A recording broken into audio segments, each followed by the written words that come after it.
opportunities for our people.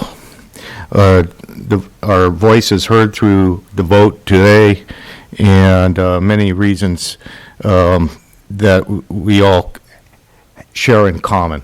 So with that, we'll rise for the Pledge of Allegiance led by Supervisor De La Cruz. And please remain standing out of respect and gratitude to our veterans. Thank you, Mr. Chair.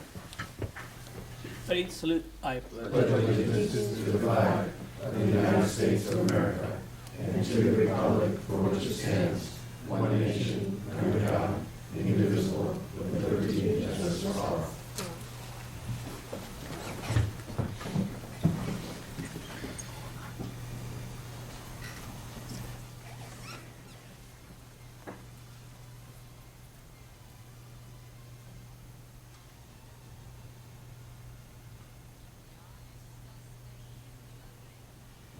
Thank you, everyone.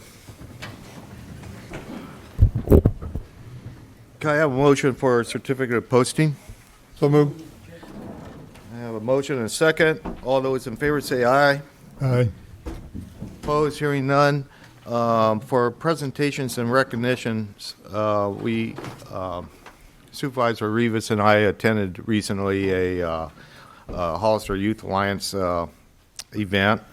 And one of the honorees is our very own from Samuel County, Canyon Sayers Road. So she's unable to attend this morning, but I'll see to it that she gets her certificate of recognition from this board. And with that, we'll move on to public comment. And this is an opportunity to address the Board of Supervisors on items not on the agenda. And please limit your comments to 3 minutes, and we cannot take any action on items commented, Government Code Section 5495-4.2. Madam Clerk? Yes. Sheila Cordova.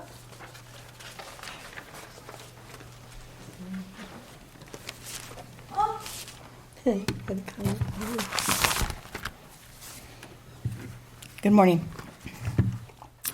Let me start by saying last month I stood here listening to another IHSS provider. I noticed that your attention may not have been on her. I know that when each of you were running for your seat, you came to us for our help.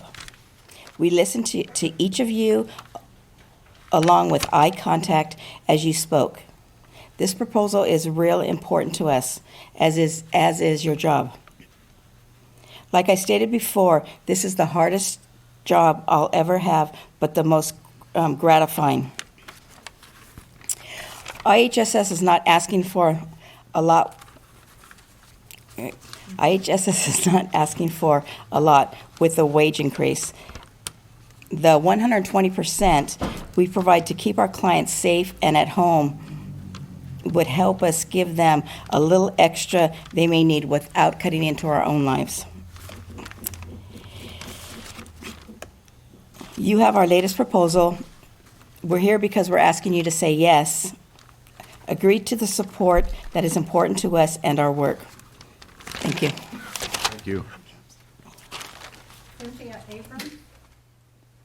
Good morning, and thank you for listening to our statements to validate our worth as home caregivers. I wasn't going to speak this morning, but I thought what better time than on Voters' Day to exercise our right to free speech.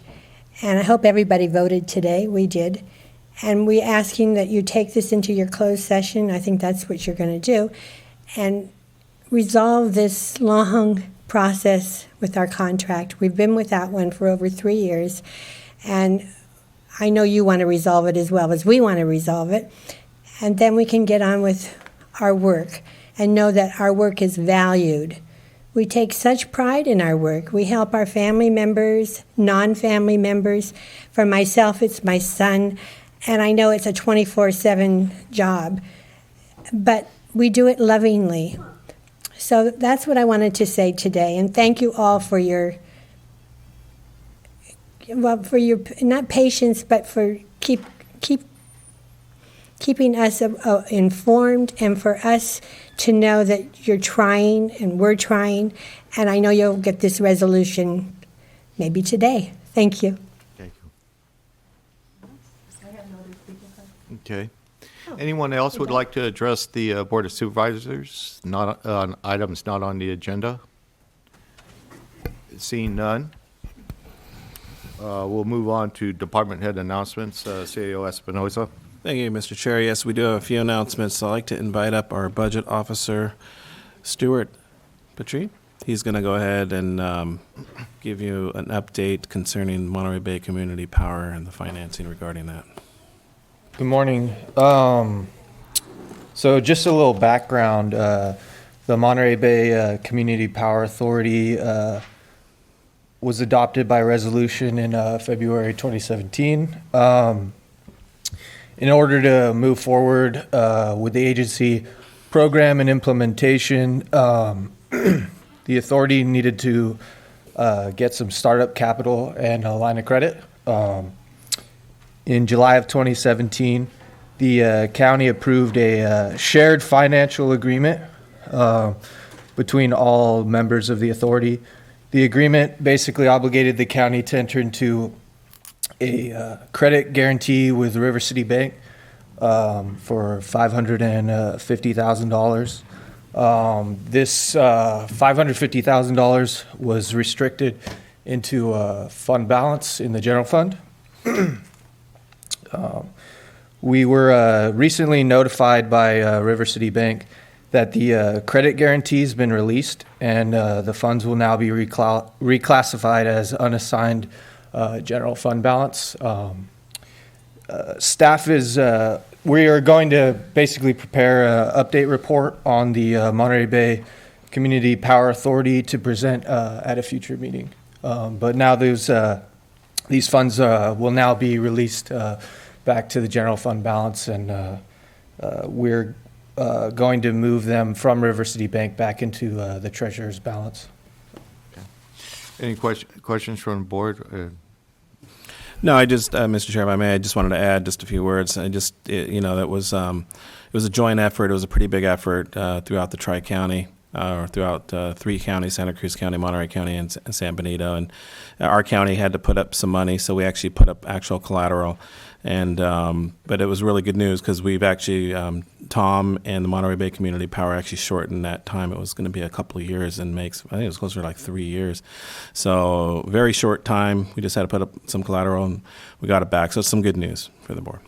Great. Yeah, that was kind of a question I had as far as if we were ahead of schedule on the recouping that investment. So that's good. Most definitely. I'd like to go ahead and invite up our OES EMS director, Mr. Kevin O'Neill. He has an update for your board concerning the city council meeting last night. Good morning, Mr. Chair, members of the board. As CAO Espinoza just stated, last night I attended the Hollister City Council meeting where the council considered the San Benito County City of Hollister fire contract, and I just wanted to report that the council did approve it with a vote of 4-1, with only the mayor voting no. So you will see this contract before your board on November 20th, the next regularly scheduled board meeting, and it'll be there for your consideration and approval. The San Juan Batista contract did not get approved. It was tabled till the 19th because there was a mix-up with one of the attachments to the contract, although every indication was that it would be approved on the 19th. It was just that one little, I think it was attachment D of the contract. He accidentally included the county's attachment D as opposed to San Juan Batista's attachment D. So, like I said, you'll be seeing that contract at the next meeting, and hopefully we'll be able to put this behind us and move on with other items. Great. Being part of the fire committee along with Supervisor Munzer, I want to express our gratitude to you as far as a great job in working this contract with the city, and hopefully it's fire protection that will be a real good thing here in our not only the two cities in the county, but for everyone. So thank you very much for your work, Jerry. Absolutely. I concur. Thank you. It's been my pleasure, and it was a good collaborative effort, so I'm looking forward to more partnerships like this in the future. Thank you. Thank you. We have another announcement out of COG. We have our director, Mary Gilbert, here to give an update. Good morning, Mr. Chair, members of the board. Just an update actually from the Local Transportation Authority and County Express, the San Benito Transit System. I just wanted to let you know and let the public know that we have a new service available to purchase bus passes and tokens on your smartphone.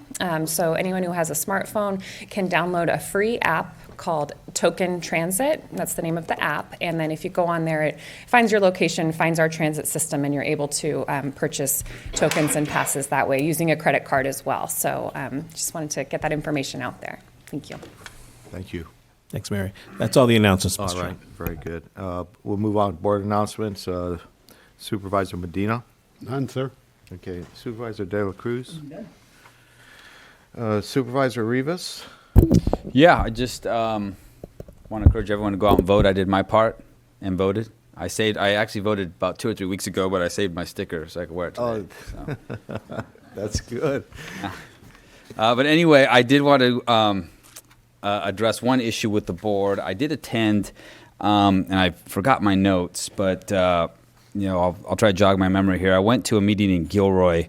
Maybe Mary can help me. I know Mary was there, related to the ZBEST expansion, which is extremely, extremely concerning. I was one of maybe 4 or 5 residents from San Benito County there, and it's extremely concerning. And this board needs to address it as soon as possible, because this is something where the approvals are all going to occur in Santa Clara County, but San Benito County is going to see all of the impacts on 25.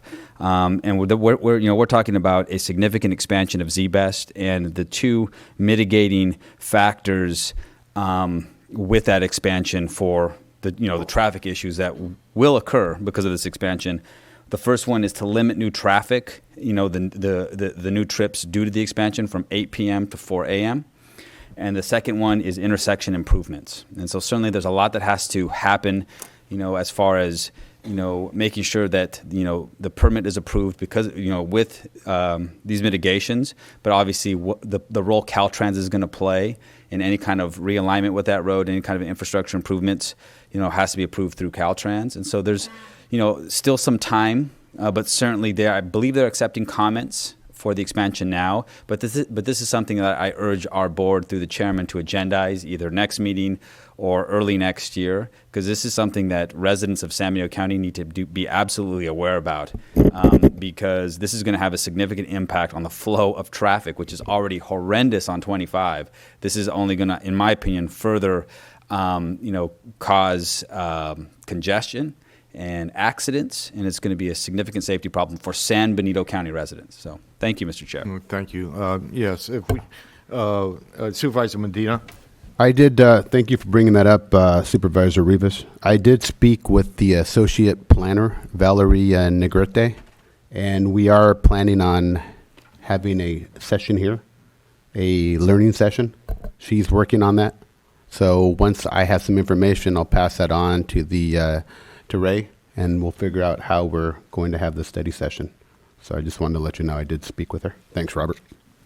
If we can, Supervisor Medina, I think it would be a good idea to have the study session during a Board of Supervisors meeting, even if we schedule it in the afternoon, and so we could kind of educate ourselves what the improvements of the intersections are, the impacts on the traffic, and our appropriate comments back to Santa Clara County. That would be helpful, I think. Thank you. Supervisor Munzer. Thank you, Mr. Chair. Without talking too much about a non-agendized item, I just want to say that the mobility partnership, this was on our radar also, and we have been discussing the intersection improvement with the expansion of the ZBAC facilities. I did not know about this meeting that just happened, but it has been on the mobility partnership committee's radar. The other thing I'd like to mention in conjunction with Monterey Bay Community Power, it looks like we may be expanding.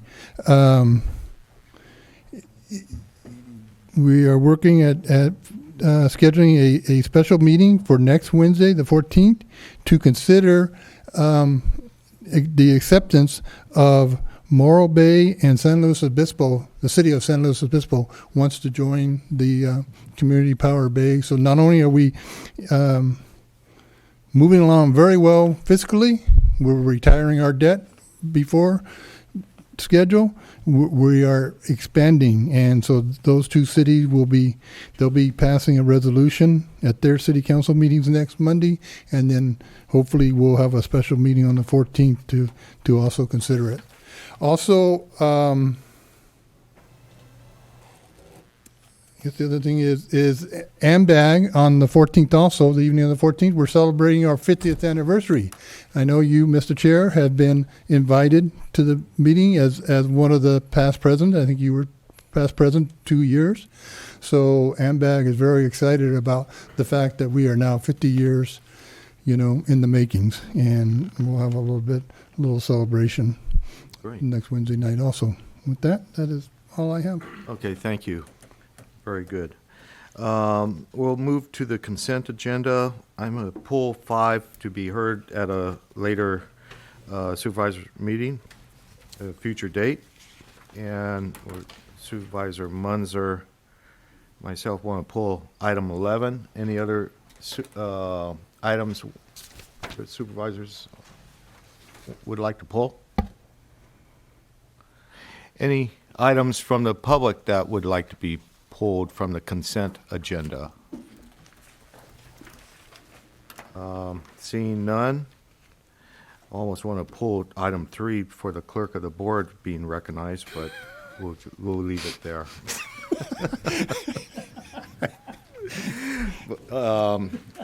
Can I have a motion for the amended? So moved, Mr. Chair. Second. All those in favor say aye. Aye. Opposed, hearing none. We'll go to item number 11. Supervisor Munzer. You want me to Or you start? want me to go first, I or- can start. Okay. So I guess my question is first question is to legal. I know 6 months ago I asked for a response that can the county arbitrarily set a moratorium, and I'm still waiting for that response. So my question with this is, can we legally deny an application when someone wants to submit an application for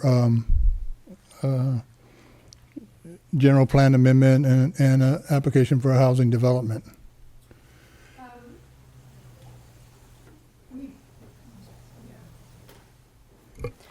I think that the board could establish a policy so that they come before the board for an early review before the complete EIR processing. I believe that was mentioned to the board several months ago about policies that the board could put in place. I think it's important to treat applications such as all EIR applications, uniformly.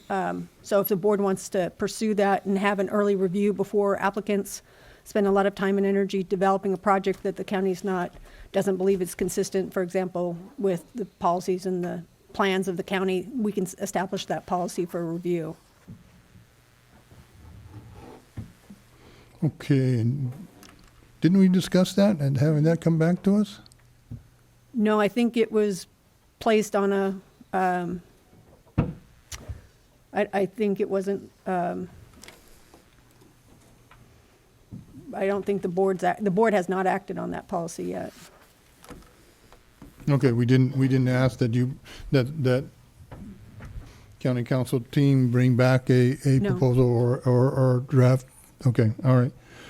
So right now, legally, we have to accept all applications, correct? Yes. I mean, And this item before us will shift the burden of the cost of that application to the applicant itself, as opposed to being on yes. to the All county. the cost of staff processing. Okay, all right. Okay. Okay, well, here's my problem with this thing. We have 3 or 4 projects in south of Hollister. I don't know what the city's got going. This is a massive project. I mean, this is doubling the size, of what we have out there at Ridgemark. We're to take, do this reimbursement agreement, and what concerns me is that these developers go through this entire process, very expensive process, time-consuming, and we never see it again, and all of a sudden, we're painted in a corner to approve a project. And we have a number of projects already that are on paper, and I honestly, I met with the developer, and I expressed my concerns. I don't believe they have the water. I don't believe they have the sewer. They certainly don't have the transportation network. And here we are, we're going, and they're applying for a specific plan area where we have a lot of plan, a specific plan area that hasn't even been developed. I'm not a vote for this. I think it's premature. There's too many unknowns. I think they have a piece of property that they could put in an application for existing use and existing density, but this is a significant project that really needs to come before the Board of Supervisors and discuss whether or not this is the time to be doing something like this. And I don't believe that this is the process we should be following with this project. Yeah, I'm going to recognize Supervisor Medina right now. Well, thank you, Supervisor Patello. I stand here perplexed simply because several months ago, there were two people on this board that had the same thoughts you did on a project off of Highway 25. But these two supervisors, myself and Supervisor Dela Cruz, we had no support from anyone else. So it amazes me we can pick and choose. So you did not agree with my thought process on Highway 25, but you can go all the way the other way and disagree with this. So that really scares me because there's no consistency. So I agree that something needs to be done, but we have to follow protocol. We have to follow what we've done in the past. We need to work in the future, and I did ask this from our RMA director to bring this back and bring some type of a idea of what we can do or what we can't do. We can't make up rules as we go on. So to me, I really don't want to pass this, but I have to because we set precedent. And you set precedent. You personally sent it when Jaime and I were up here talking about this, saying we are going to waste staff time. We are going to waste a lot of undue process when we think it's not viable. But that's not our decision right now. Our decision is to follow the past. Thank you. Thank you. Supervisor Dela Cruz? Yeah, thank you. Thank you, Supervisor Medina, because I was going to talk about that. I, too, am of the position that back then, the explanation why we approved it was because it was the beginning process. It's allowed for us to, in fact, Supervisor Munzer's correct words were at the time were, and I'm probably paraphrasing, so help me out here, was at least we recoup our costs by having this type of agreement. And I was against it, and I said, okay, fine. Then that's the way we're going to start playing ball. And so I'm going to be consistent. I'm going to follow your guys' lead, what happened a couple months ago, and I will support it today because of that reason. I really don't want to support it, I'll be honest with you, but because we started the process, we started how we submit applications with a reimbursements package attached to it, then let's be consistent and let's be fair, and I will support this when it comes up for a vote today, Mr. Chair. Okay, thank you. And it kind of comes back to what the board asked, a few months ago, and we had the discrepancy of opinion. And and we asked that this process be reviewed, and we haven't come back with something that's workable, that's reasonable for both the applicant and for the board to move forward with. And so, I'm just hesitant to, approve another, project down in an area that, it's not in a community, my understanding is not in a community study area. Is it, according to the general plan? I'm not sure. I'll defer to RMA on that one. But I just wanted to reiterate that this is not like establishing any sort of approval of the project or binding the board in any way to approve the project even after there's environmental review of it. I think that is on the owner's risk, that they wish to undertake this process to go forth and develop the project so the board can have full consideration of the project, and that they know that there's no guarantee that the board would approve it even after they spend money in furtherance of that review process. So this is just to ensure that the county does recover its costs in reviewing the project. Well, a number of projects kind of get approved without it ever coming back to the board. It goes through the planning commission process and we're done, unless someone appeals it. And, Well, Supervisor De La Cruz. thank you, Mr. Chair, and thank you, Barbara, for saying those comments, because you reinforced my position of why I support it today. It's to recoup our costs. If that's your concern, which that's my concern too, is that once we approve a development agreement today, we'll never see it again, right? You're correct. So I think it's because it's already in today's agenda. However, the board may wish to delay it or to table it, but I think it'll be very, very, very close that it'll probably pass today. I can't foresee how Supervisor Rivas or Munzer yourself is going to vote on it.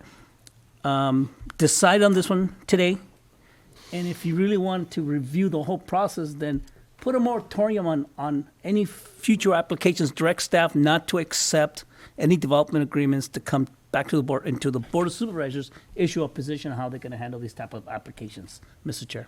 Okay, Supervisor Munzer? Thank you, Mr. Chair. And that's what I was asking for 6 months ago, Supervisor De La Cruz, if that was legal. And I'm still waiting for that response. Fair enough. And again, I understand that this before us is to recoup staff costs in processing a legitimate application. I understand that. My concern about this is having brought these things up before 6 months or so ago, and nothing has happened. And so I using this to reiterate this. Is a moratorium legal? And I got chastised in the press for using that word, but I'll use it again. Is a moratorium legal? I've heard that we can't unless there's some overriding reason to establish one. We can't just arbitrarily establish a moratorium for any reason. And then the other thing would be to have this process come before us early instead of, late in the game, because a lot of times we are just rubber stamping what the planning commission decide, and we have no say at that point, as the chair pointed out. So I'm hoping that we can get some answers to these issues with the understanding that it's in our best interest to accept this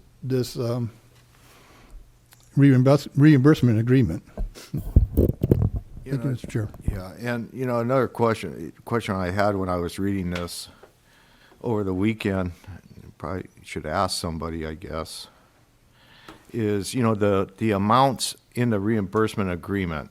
This is a $500 million, and I said $1 billion project, and we're asking for a security deposit of $50,000, and then when it gets down to $20,000, this is pocket change.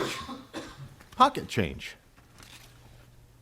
Where do we come up with these numbers, and what kind of expertise of consultants are we to have, and how are we to control them, as we process this, application? And at what point do we come back and say whether we're going to move forward with this type of general plan amendment at what level of supervisors or planning commission? It's Mr. Chair? Supervisor Rivas? Yeah, and so fortunately, the merits of this project aren't before us, and so this is, again, to be consistent, this is part of our county's process. This is part of allowing staff to, do their part to process this thing and to make sure that we have the opportunity to debate the merits of this project moving forward. But this isn't the time to do it, unfortunately. We've got to let this process run its course. And I think, I'll talk a moratorium. I said then, and I'll say it now. We can't talk about a moratorium unless we have data in front of us. We can't irrationally, make these significant decisions that could impact our bottom line as a county and our community without having concrete data and information before us. And so certainly staff should I think we talked about it in the past. If we're going to change this process, it needs to happen administratively. Bring back a plan to this board so we could change the process. But certainly, staff is doing what our county code requires, bringing this to our board. And I would hope that over time, once this reimbursement agreement is approved, should it move forward today, that this project will come back and we can debate the merits in a right setting, whether it's through the planning commission, come back to the board. This is not a rubber stamp by any means. This is a risk that this developer is taking. And certainly it's incumbent on this board to give them their due diligence to do these works, to do these studies, and then we come back and we vote it up or down. So, but if there are concerns, I think they're important concerns. We should approach the developer and start to talk about them now. So, thank you, Mr. Chair. Okay, thank you. All right. Any other comments, or I'll entertain a motion then? No, open to public. Oh, I'm sorry. Public comment. Anyone would like to address the board?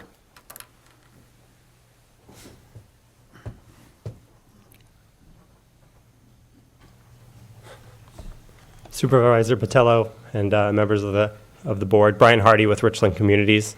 I just want to bring up a couple of quick items that were discussed, and this is step one in what will be a very lengthy and long process. We still have to go through all of the studies that will ultimately go into the environmental impact report and go through all the merits of the project. But as Supervisor Rivas pointed out, today is not the day to really be looking at the merits of the projects. It's really just about this agreement and our ability to reimburse the county for their costs. In terms of the concerns we have going forward, I mean, that's kind of part of this process that we'll be going through. And, it's our job to help review some of these issues and correct them and make them and go through that process and see if they are issues and make them work. In terms of the general plan, I just want to make clear that the project is consistent with the general plan, and we are not applying for a general plan amendment at this time. And that was mentioned. I just want to make sure that's clear that that is not part of our application. It is consistent with the current general plan.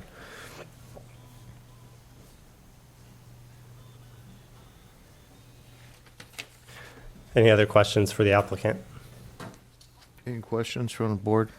No? I guess not. Thank you. And sorry, one other clarification. I just wanted it was mentioned since this is a specific plan, it will be in front of the board. My understanding of the process is that if it were just a tentative map, it would go to Planning Commission. But this being a specific plan, it will ultimately come back in front of you guys for review and approval. Mm-hmm. All right. Thank you.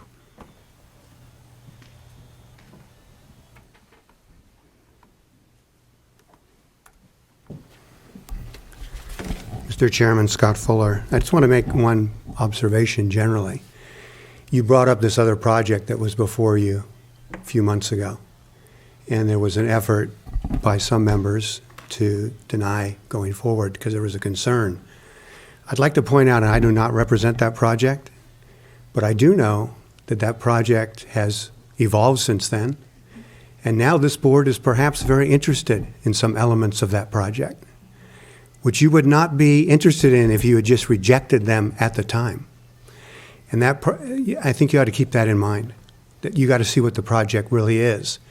And you don't know that the day you come here for a reimbursement agreement. Thank you. Thank you. Anyone else from public? If not, I'll bring it back to the board for further discussion or questions. I guess my only comment, Mr. Chair, is does this board want to have staff bring back a new policy of these developments coming before us, before we get to this point even? Is that something we want staff to spend the time and effort on developing? I think it's worthwhile to look Okay. into it. All right. Mr. Chair, I'd like to make a motion. One second Sure, no before I problem. accept Yes. that motion, I have a question. Sure. I'm looking at Section 5, the term of this reimbursement agreement, because, I've kind of expressed some concern as far as the amount levels of to do this work. I think is a lot more complex than most applications, and a lot more work is be required for infrastructure and resources for this particular application. Am I reading this right, that this expires in a year and has to come back for this board? It looks like it expires, it says 1 year from the second reading of the specific plan adoption ordinance, or 1 year from final action of the Board of Supervisors, or 6 months from completion of any litigation on the project. So it doesn't expire in 1 year from now. What? It doesn't expire 1 year from now. That's after the completion of the project. Okay, so what I'm concerned about is the amounts. What flexibility do we have to apply or make changes to the amounts that might be required for this? I'll refer to John. Good morning, Mr. Chair. John Gurton with RMA. So the set amount is for the security deposit, and then the other deposit actually gets replenished as it gets spent down. So there is no cap on how much gets spent on this. It's just as we go and as we spend. I think it's $30,000. When it gets down to that level, then they have to replenish and it comes back up. Right. So it's whatever the costs are, those are the costs that get reimbursed for processing this application. Okay, and then, so this will be just ongoing, and a bill is sent monthly? Right. This will most likely be a multi-year application process. Oh, no question about it. Right. All right. I'll entertain your motion, Supervisor Derek Cruz. I'm sorry, Supervisor Medina has a question for the RMA Director. With all due respect, Mr. Gurton, what mechanism do we have in place to ensure that we are reimbursed in a timely manner?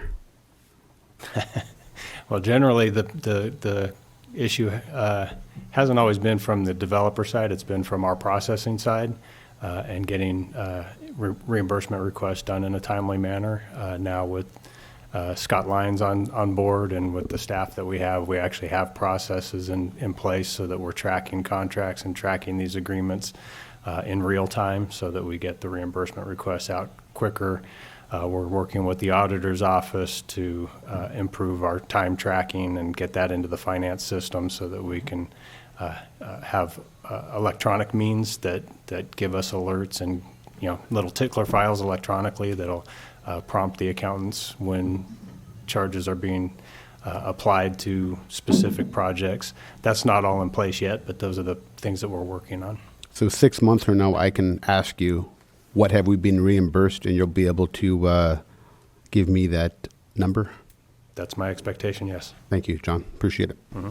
I guess I got two questions for you, John. I'm sorry. I almost got away. You almost don't run it off too quick. This is a big deal. It's very important. And, I raised a question about this area, 2 questions. First question is this a community study area? In the general plan. Okay, I might have stumped you there. All right. That's okay. Off the top of my head, I'm not aware that it is, which is why we're doing a specific plan. Yeah, and that's a difference between the 2 projects. The second question is that when we have these community study areas, do we have the technical analysis as far as the capacity of density that we should be allowing within these areas? And that's what concerns me. I'm concerned about water. I'm concerned about sewer, the impacts on neighboring properties and things like that. And if we've developed a working relationship with other agencies to get those answers, and I don't think we're quite there yet. And I don't know if I could feel comfortable about outside consultants as they do the CEQA work to have that rapport with and collect the scientific data that we need to have those answers. Right. So a couple issues there as far as study areas in the general plan. General plan implementation is something that we need to work on and get moving. And so that's something that we need to come back to the board to talk to you all about funding that, because you're right, we need to bring in outside experts because we don't have the expertise on staff to do most of that work and analyzing the water and analyzing future growth, that type of stuff. So that's a separate issue. On this issue, that's what this reimbursement helps us with, is bringing in the experts to do the study. We are working with all of the different groups in the area, the Tres Pinos Water. We've met with Don Ridenour at Sunny Slope Water. So they're all aware of this. We're actually bringing the school districts in to talk to them about their needs. And that'll all be part of this process going forward. This will be a lengthy process, and we're doing better now at bringing all the stakeholders in and making sure that we get complete community engagement and involvement in this. Okay. Thank you. Okay, now you can make your motion, Supervisor De La Cruz. Thank you, Mr. Chair.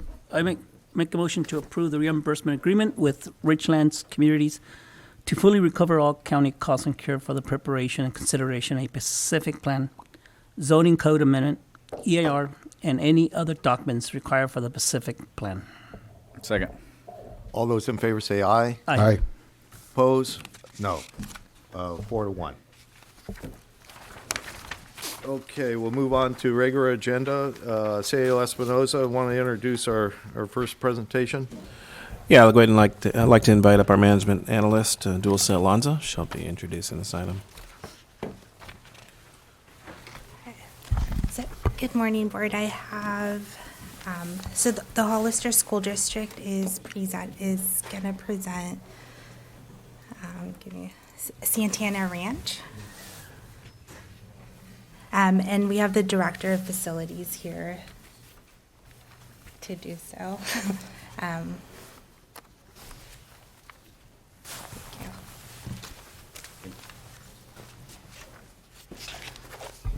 Good morning, Chair Botello, Vice Chair Munzer, members of the board. John Talia, Director of Facilities. It's a pleasure to be here this morning to present our 70% design plans for our new school at Santana Ranch.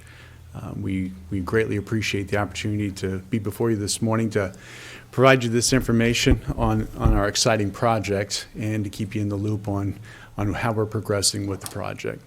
So I have a quick slideshow presentation. I'd like to kind of walk you through the project. As you know, the district back in June of this year purchased 12 acres property located at the northeast corner of Fairview and Sunny Slope Roads. It is adjacent to your proposed county park as well there.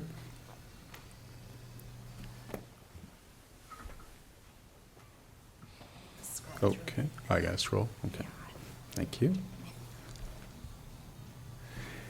And so this is our site plan.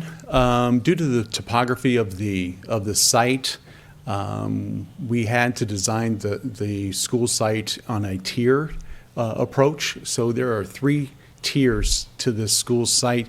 The main tier being the parking lot and buildings. That would be your primary or your first tier. Your second tier would be your asphalt or play area. And the third tier would be the play fields. There's represented. This is just a diagram of an example of the topography that is currently located at the site, and it gives you an idea of the magnitude of the civil or earthwork that needs to be done to make those tiers buildable. So there will be a lot of cutting, if you will, of the existing land there, and backfilling certain tiers to make the grades that we need so that we can build upon. This is an example of one of the classroom wings or buildings. The school will be 2-story classroom buildings.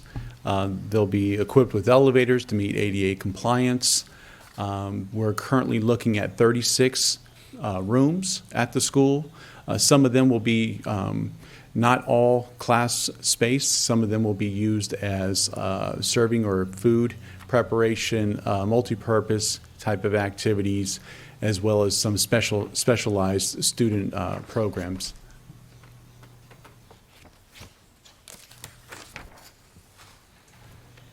The school is currently being programmed as a transitional kindergarten through 8th grade school. It would have the capacity between 750 to close to 900 students, depending on the programming that's finalized once the school is completed.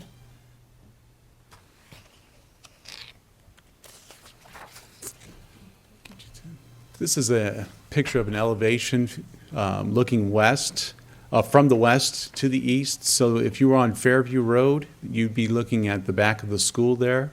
The top one is more or less from Fairview Road. The bottom elevation would be if you were inside the school at the courtyard.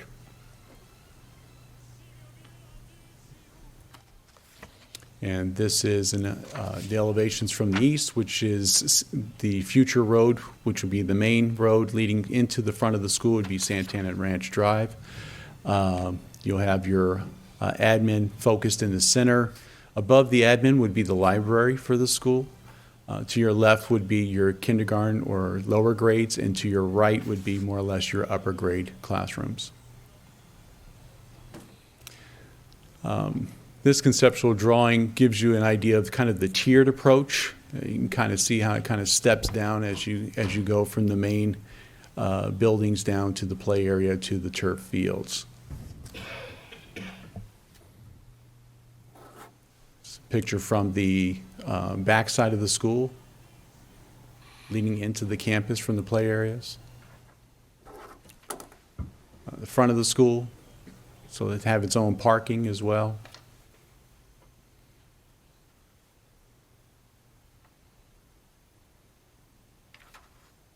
And that's what I have for you today. So I'd like to specifically thank you, Mr. Chair, and Supervisor Medina for working with the school district.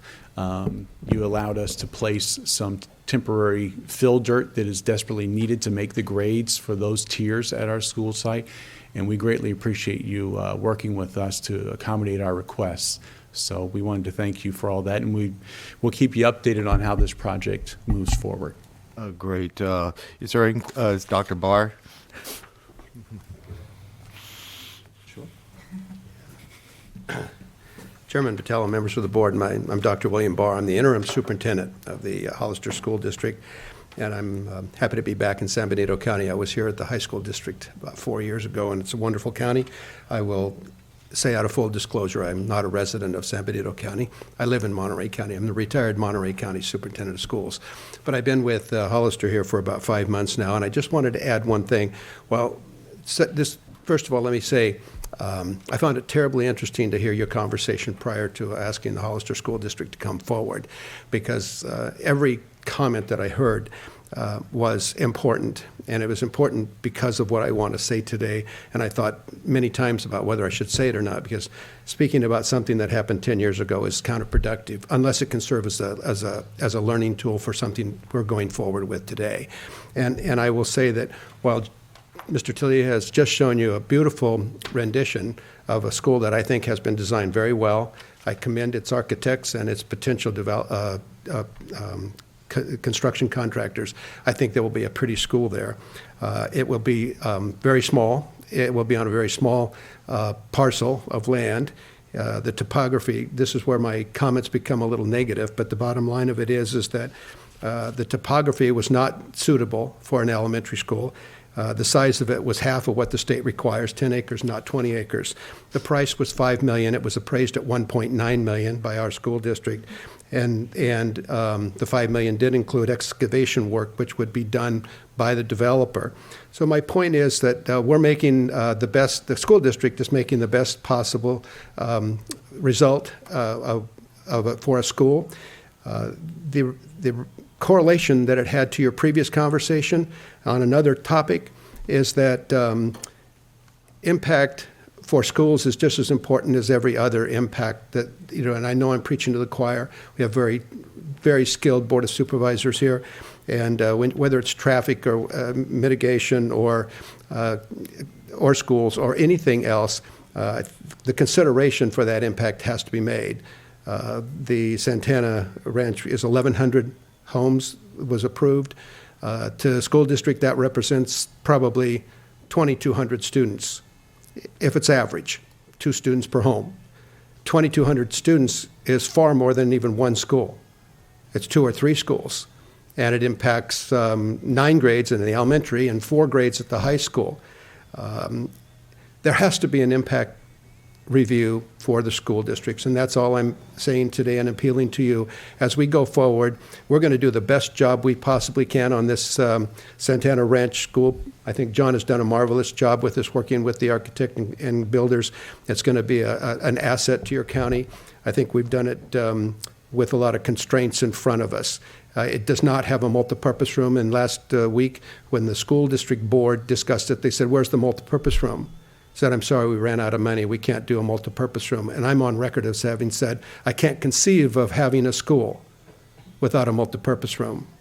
Why can't we have a multipurpose room? Well, it's $5 million more. Where did the $5 million go? Well, we had to buy the land at $5 million. So I appeal to you. I think you get what I'm trying to say here, and I appreciate it very much. I respect you each as individuals, and I highly respect you as a Board of Supervisors, and I thank you for letting me vent here a little bit this morning. I'm only going to be here a few more months.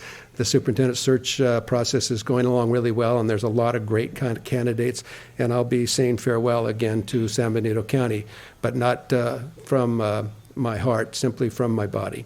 So thank you very much for letting me address you this morning. I'd be happy to answer any questions you may have. Thank you, Dr. Barr. I think it's something that the message that you're bringing us needs to be heard by this board and future board members and also the city. We have to work closer with the school district and understand what the true needs are.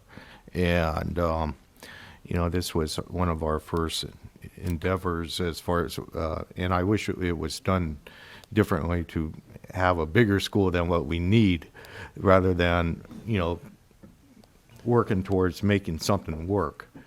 And, but this was really important to hear today. It kind of coincides with what our earlier discussion was as well as we go forward. And we're going to do better going forward. Supervisor Medina, you have something to add? Everybody knows I'm impatient, so when are we going to open the school? Mr. Talia, when will the construction begin?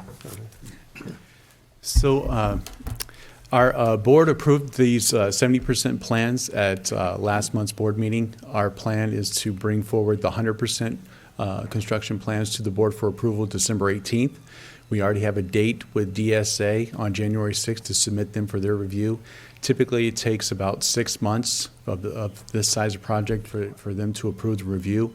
We have, by contract, an opening date of January 1st, 2021. But again, we're hoping that we can speed up the process and get some shovels in the ground sooner than later. Thank you. Thank you. Any, Supervisor Munzer? Thank you, Mr. Chair. I think this was the county's first attempt at dealing with the development agreement and including the school in it. It definitely could have been done better. Through the intergovernment committee, we have included the school districts so that everybody is on the same page for development and the needs of each other. What I would ask of you is, as you're considering the schools, definitely consider the traffic mitigations, traffic flow, because so many of our schools twice a day are impacting both city and county roads because of good, bad, or difference. Parents tend to take their kids to the school more than utilizing the bus system or the kids riding their bicycles or whatever, and our roads are definitely impacted by that. So I'm hoping that you have a traffic flow designed for this that will handle the 2 time of days that the parents are dropping off kids. Anyway, thank you, Mr. Chairman. Thank you. Any other comments from the board? Any comments from the public? Seeing none. Thank you very much for a presentation. It looks like it's be a terrific, beautiful school. Job well done. Thank you.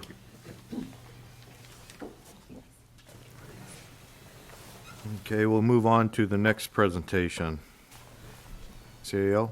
Yeah, that's coming out of your board. I believe Supervisor Mark Medina requested this particular item to be on the agenda. Oh, it's different. Slightly. Okay. 1 second. Okay. We're getting ready. And we're getting ready. Dino, you want to add anything? Okay.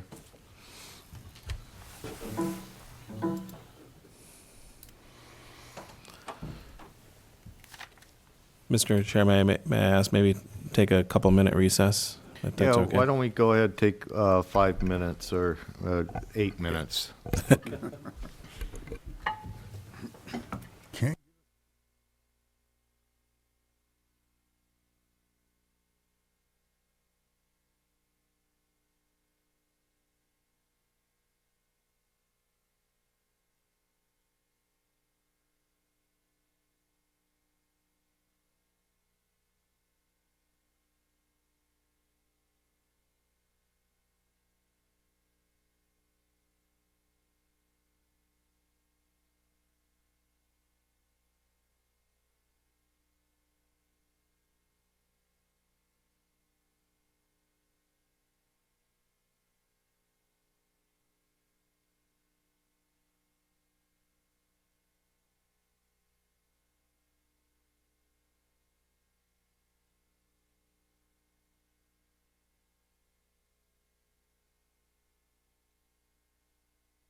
Okay.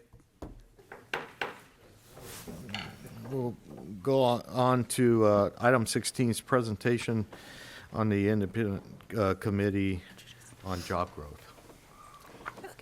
Good morning, Board. I'm going to introduce Richard Gooch.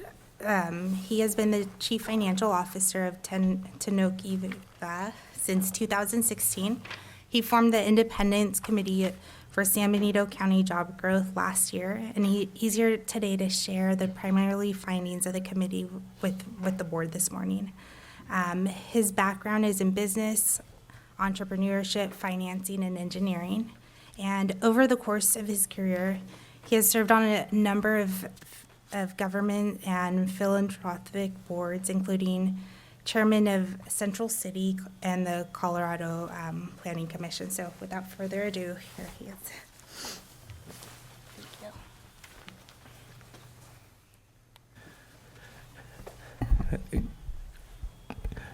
Good morning, Mr. Supervisors. It's a pleasure to be here, and thank you for the opportunity to present the preliminary findings of the Independent Committee. It's an auspicious day, and I wish you all good luck at the polls today. Thank A quick apology if the writing is a little bit small, but the supervisors have copies. As a quick overview, the Independent Committee for San Benito Job Growth develops and supports initiatives that create new jobs benefiting local citizens, families, and the community. The committee has developed a preliminary plan of action to encourage and jumpstart job growth. And I emphasize the word preliminary. The intention is to continue our work on these findings and provide a final set of recommendations in the first quarter of next year. Importantly, the committee structure, all members of the committee act and speak as independent citizens. The committee is comprised of individuals who have affiliations with many local government and non-government organizations and institutions, but there is no formal representation of those agencies. The committee is open to the public, new ideas, and new members. And very briefly, these are the names of some of the members of the community who have participated in a variety of different ways in their contributions to the committee over the last year. Now to the meat of things. Jobs in San Benito County. What I'm showing here is are the number of jobs today in 2018, roughly 25,000 jobs in San Benito County, and the growth path over the next 10 years. Historic job growth in San Benito County has been approximately 1%, which based on all of my professional experience is somewhat anemic.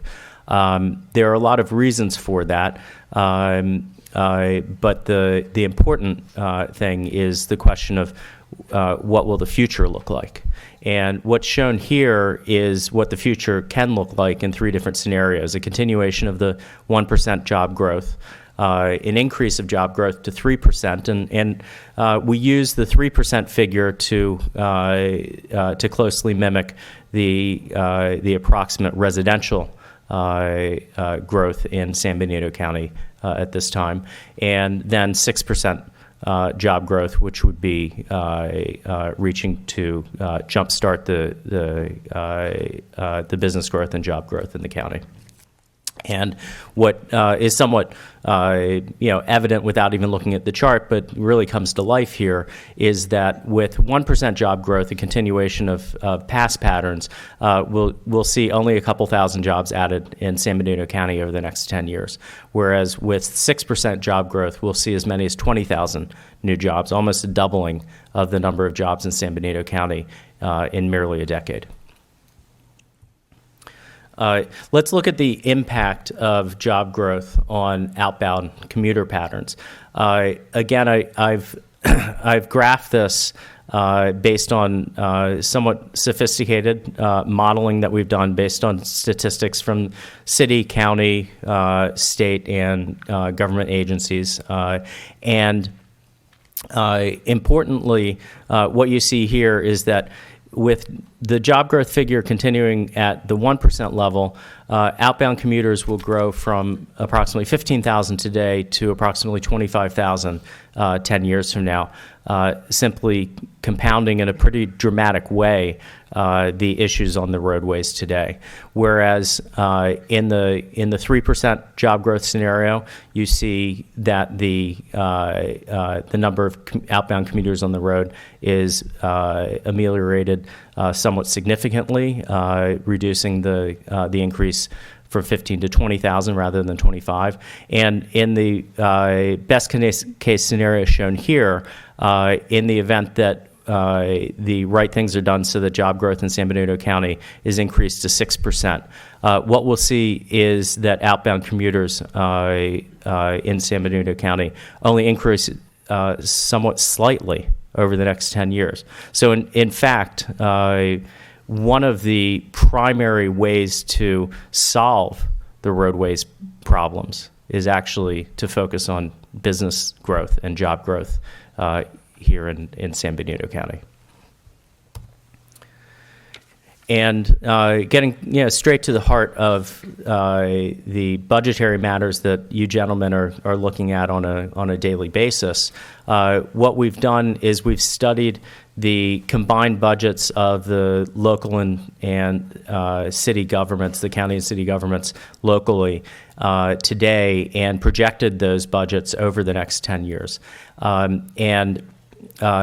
The budgetary growth is driven by a number of forces. I'm sure that the five of you are far more expert in this area than I am, but clearly inflation drives those, the population drive those, and very importantly, the number of workers in San Benito County drives these numbers.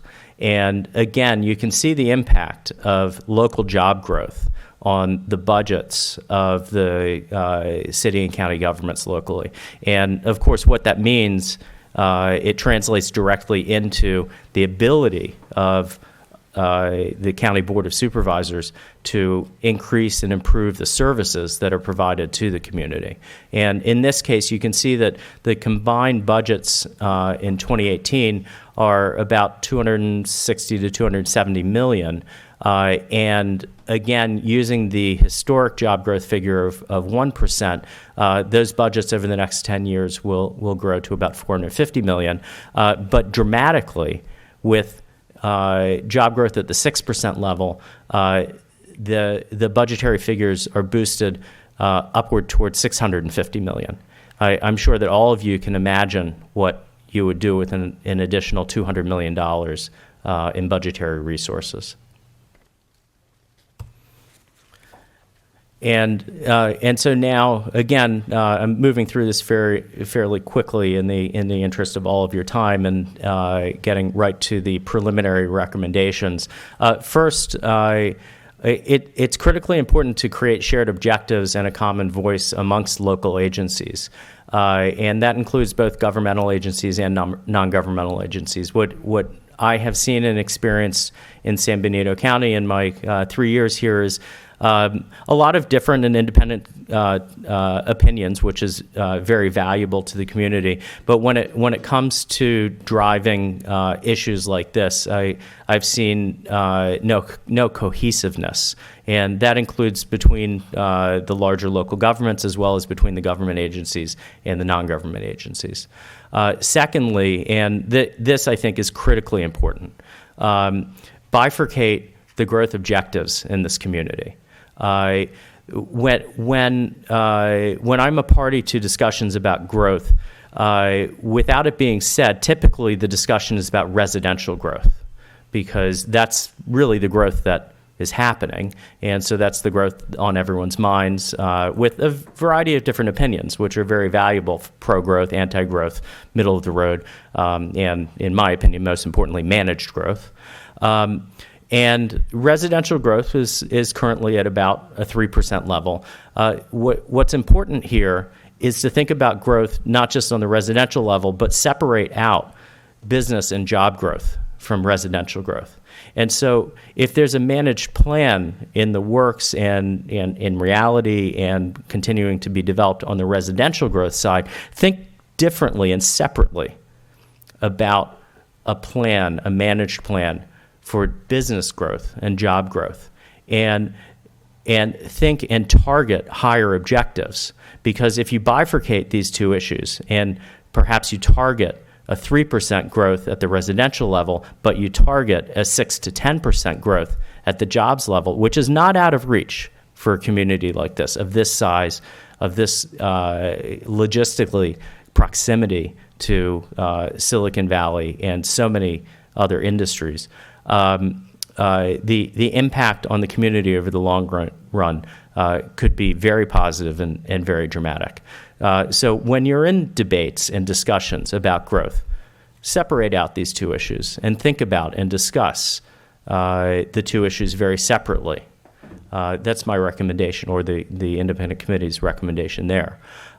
Third, hire and empower a marketing and intake director to spearhead job growth initiatives.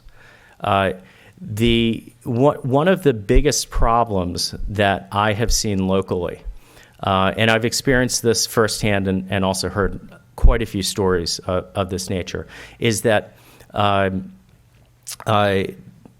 business people, when they're considering moving their business or starting their business, have two problems with respect to San Benito County. The first is they don't know where it is. My primary residence is in San Francisco. I've lived there for almost 20 years. My secondary residence is here in Hollister. I can tell you that to this day, approximately half of the people that I speak to that who ask me, where do you work? And I say, Hollister. They ask me where Hollister is. It only takes me an hour and 40 minutes to drive here. It's 100 miles from my home. 50% of the people in the Bay Area don't even know where Hollister is. I'm not sure how business people thinking about moving their businesses can be expected to consider this as a possibility if it's not even on their map as what I consider to be a satellite to to Silicon Valley at this point in time. Certainly from a residential point of view and a commuter point of view, this is a satellite to Silicon Valley. Why not from a business point of view? So that's the first issue. The most basic element of marketing. What is it? Where is it? And the second is that when business people do put this on their list of prospective locations to move their business or start their business, the process, as is typical, is difficult, filled with bureaucracy, et cetera. That's going to be true anywhere. But it is even more difficult here because there's no consistency, there is no communication and interplay between and amongst the government agencies. This community, if it's going to be successful in bringing businesses new businesses to this area, needs somebody to hold these business people's hands. When they arrive, help them out, introduce them to the various people they need to talk to, and help walk them through the process and understand the complications and the specificities of the process here. It's very difficult, and business people walk away very quickly the more difficult it is. And I can tell you from a great deal of experience, it is extremely difficult, despite the small size of this community, to open and grow a business here. The next recommendation is to support and roll out the red carpet for new and relocating businesses, and specifically focus on high-tech and biotech businesses. As the CFO of Technova, I have firsthand experience of how a tech business, a biotech business specifically, can grow and thrive in this community. But unfortunately, I also have firsthand experience of seeing the inability to be able to communicate and interest others in moving their businesses down here. Technova has almost doubled its workforce in the last 3 years since I started. I would love to see a whole community of Technovas, of biotech companies, of high-tech companies, et cetera, moving down to San Benito County. In addition to high-tech and biotech, agricultural processing and agritech, it's obvious. And finally, industrial. Technova is in an industrial park that's, I think, about 35 years old, and half of the land is still vacant. Those things could change very rapidly with the right initiatives. So combining the thoughts on points 3 and point 4, there needs to be a position created. And I'm not suggesting that it necessarily be at the county or any particular place. But the one place I've identified as perhaps a good place to institute this marketing and intake director would be at the EDC. And it's my understanding that both the county and city are considering providing fundings for a director of the EDC. It would be my recommendation, the committee's recommendation, that person have one of their top 2 or 3 objectives and missions to be the intake and marketing director for San Benito County. Fifth, improve the city and county partnerships to improve services and reduce costs. There have been some very good successes already. It's my understanding with animal services, with fire services, et cetera. There's still a lot of low-hanging fruit. I've begun digging into the budgets, and I can see a lot of other ways that the county can partner with the other local cities and agencies to make more of the money and the limited resources that they have. And finally, invest in and support infrastructural improvements. There are a number of different ways to do this. In our opinion, the wrong way to do it is wait for problems to arise and then find oneself in the situation where we're building out water or sewer services after a problem has arisen. And in our opinion, the better way to do this is get ahead of the ball and invest early, such as in roadways, in education, et cetera. There are several ballots on the up for election today in that regard. And investing ahead so that businesses see the growth focus, the growth strategy, the growth initiatives coming from the local governments and coming from the local citizenry, and know that they can have resources to move their products, move their people, educate their staff locally, et cetera. These are very important factors for businessmen considering when and where to move their businesses. And finally, just very briefly, the benefits of increasing job growth. Higher local wages, and many of the jobs that prospectively could move here would raise the median incomes of the folks in this community, and not forcing them to drive all the way up to San Jose or wherever it is the outbound commuters are going to garner those higher wages. Reduce commuter traffic. I'm sure that would make a lot of people very happy. Increase government budgets and services. Again, I'll restate, I'm sure that all of you sitting here today could think of many ways that you could benefit the community by having another $100 or a couple $100 million in your budgets 10 years from now.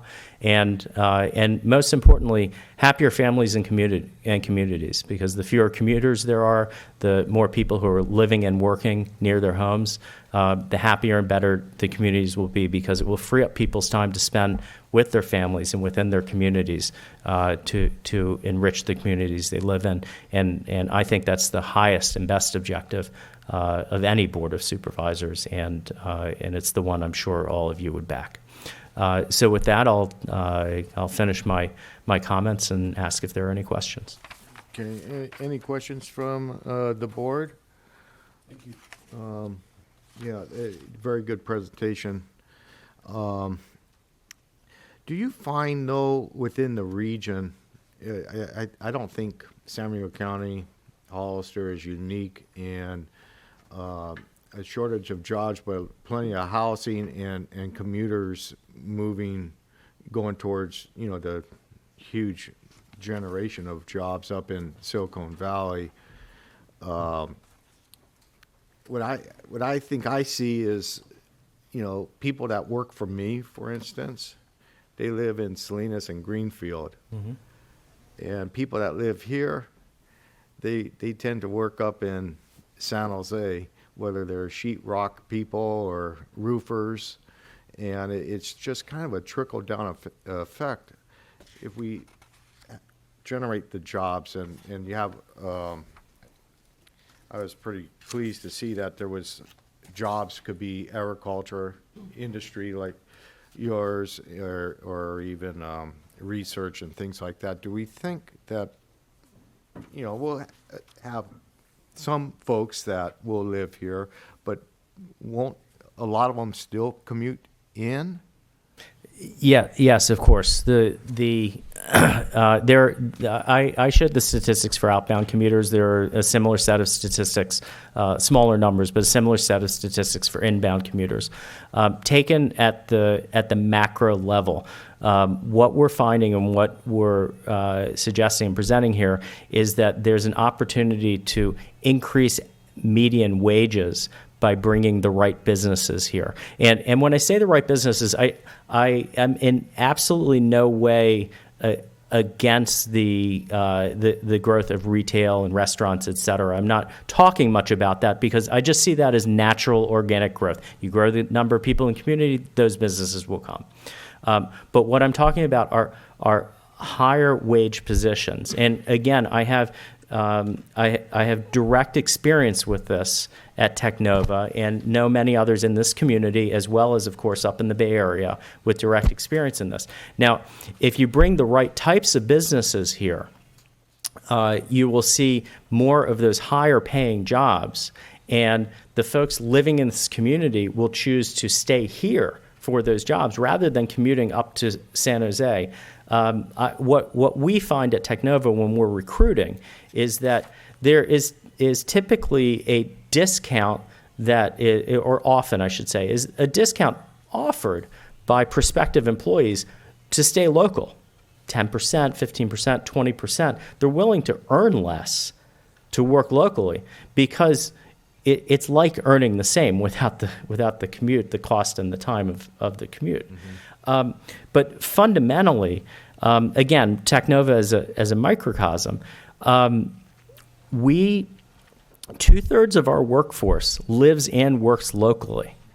And when we do that measurement internally, we do include Gilroy, which isn't in San Benito County, but including Gilroy is 2/3. It's still more than 50% just looking at San Benito County. And so in the event that businesses can be brought in to generate 500, 1,000 new jobs a year or even more in San Benito County, some proportion of those, maybe 20%, maybe 50% of those will be high-paying jobs that will take cars off the road and benefit the entire community in so many ways. Okay. And how do you see this program coordinating with our housing programs and balance of types of housing? If you understand the question, a lot of our growth is trying to be geared towards affordability. And is there issues as far as attracting different sectors of job creating businesses based on what they see how a community is developing? We haven't studied that particular question closely, but again, what I can tell you is that in any business, there's a spectrum of different needs, positions, salaries, et cetera.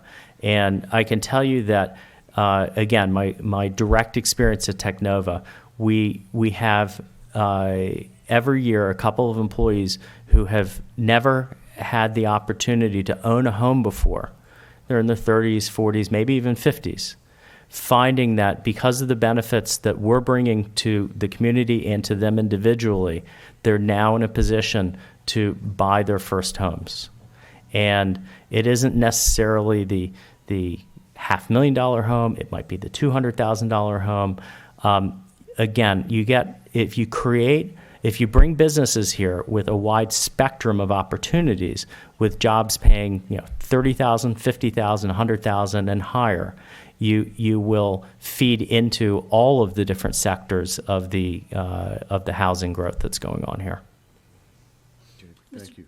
Supervisor David Cruz. Yeah, thank you. Thank you for the presentation.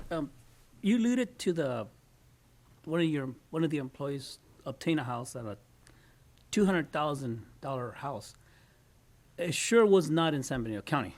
I guarantee you of that. Because you'd be lucky if you get something for about $550,000 in San Bernardino County. You're correct. I understated when I said 200,000, but no, it was not as high as 550,000.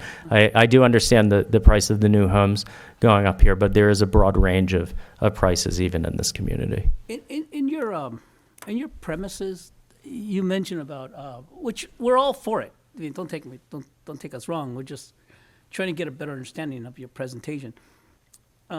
You're saying with higher local wages, you're able to have people live and work here, which I consider myself one of the few luckies because I actually work and live here. I mean, I'm blessed. Yeah. I mean, the farthest I commute is maybe 2 miles, 2.5 miles to my two jobs. I consider myself very lucky. Aren't you creating a shift of a population moving from one location to another with that concept of bringing in those high-tech jobs and creating the housing allocations? Because today's time, a house will cost about $550,000, $600,000. I could guarantee you 90% of the public that I know in this community ain't going to be able to afford a $500,000 home. So we're talking a transformation of people from San Jose, San Francisco, coming to live to San Bernardino County and taking those high-paying jobs. Is that a correct assumption, or I'm off base on that summary? Supervisor De La Cruz, to some extent, perhaps even a significant extent, that assumption is true. But I will also say this: it's already happened. Oh, I see. And you're not going to stop it. No, and that's why we have an increase of commuters occurring because they're moving. They're moving their family, living here, working over there, and they do all their community outreach and they buy all the groceries out there somewhere else besides San Benito. You're, in my opinion, you're posing a choice between becoming a bedroom community, which will happen without these initiatives, or a community with more jobs locally. The residential growth is coming, whether whatever you do. That's already happening. I think we need to put another bullet point there, and that is retool and retain the local residents that I have in our community. So when those high-paying jobs come available, the neighbor that I know can apply and get that job. We're interviewing them every day at Technova. Bring more Technovas here. Thank you.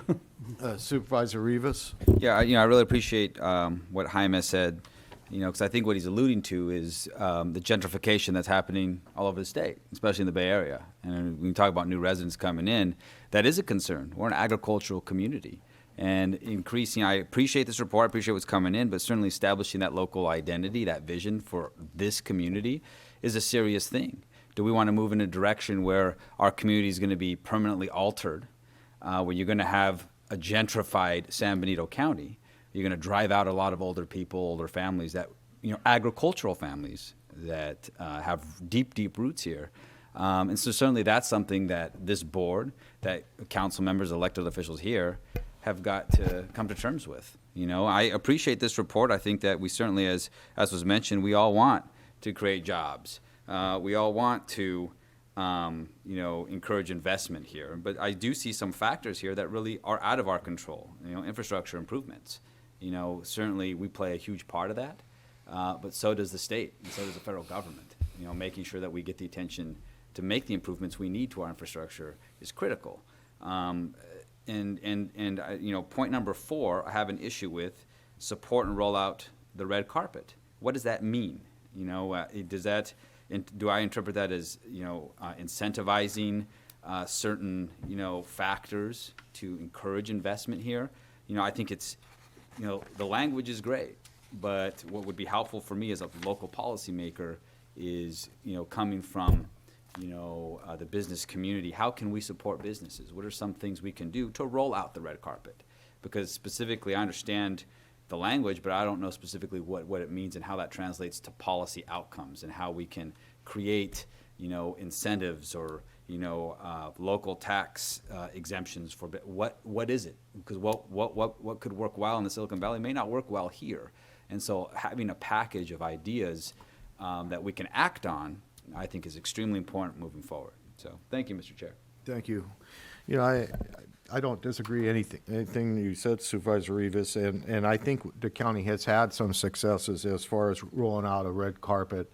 A processor out on Shore Road, a very big processor, moved down from Morgan Hill and put a very large plant in our community, and they went through our planning process, and it was a success. And they were operating relatively quickly. I have a couple of those in my district outside of San Juan Bautista, both seed research facilities and one of the world's largest food processor, salad operations, organic, and a tremendous amount of jobs. And I talked to people that work there. A lot of them live in Morgan Hill, and then they have a reverse commute. But then we also have, someone living in San Juan Bautista as well. So we have to continue to strive. All these points are valuable, and I have mentioned it before that it's time for the county and the city to invest in a economic development council director again. We gave up on that position during the recession out of financial concerns, and now it's time to reinvest in that. I think we would get a lot more bang for our buck, somebody that would shepherd potential businesses coming in and creating those jobs. So at this, I'll open it up to the public. Anyone from the public would like to comment? Come on up.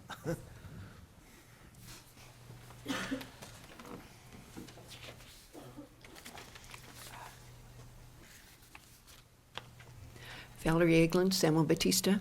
I came over today after looking at the agenda primarily for this job growth, as well as the school on Santana Ranch. And I have an 18-year-old grandson who came to live with me for a while with the objective of getting a job. Being out of high school, he didn't want to keep going to school. He wanted to get into the real world.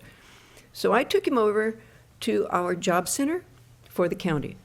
And they had a beautiful program that would introduce him to alternative job types, training possibilities. It was excellent. And I think as the young lady who was talking to us said, this is a gem in San Benito County that people are not aware of, and not enough people are aware of. And I agreed with her. There were only a handful of people in that room getting information. But at the same time, I was made aware that a small industry in the industrial park was hiring. And we went over to American Casting, and they took him right away. And so there's a need out there for those entry-level jobs. And so what I wanted to do was support the idea that our Chamber of Commerce, when Julie Vieira was here, she did an extreme amount of work taking San Benito County information to different fairs in the Bay Area.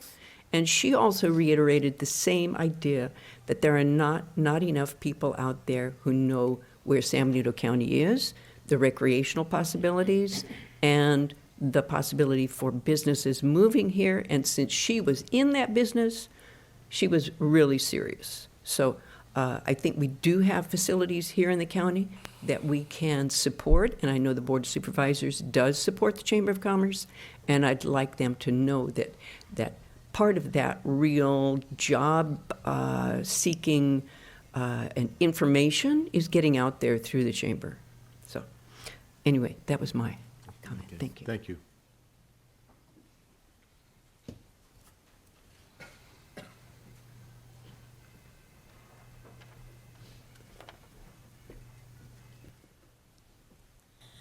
Good morning, Mr. Chair and Board. I'm quite interested in finding out how and if the cannabis industry was factored into this job growth. And the city of Hollister, the requirement is almost $16 an hour is the minimum wage starting. So I'm not exactly sure what Technova his starting wage is for minimum wage, but I'm very interested to find out how cannabis industry was factored into what already exists in the city, what's coming up in the city with a lot of the companies opening up soon, more on board month by month, and as well as what's going to be happening within the county itself. Thank you. Thank you. Anyone else from public? If not, I'll close the public comment. And any final thoughts, Richard? Or No, just thank you, and again, good luck today at the polls, and whatever the outcome, the committee looks forward to working with the board.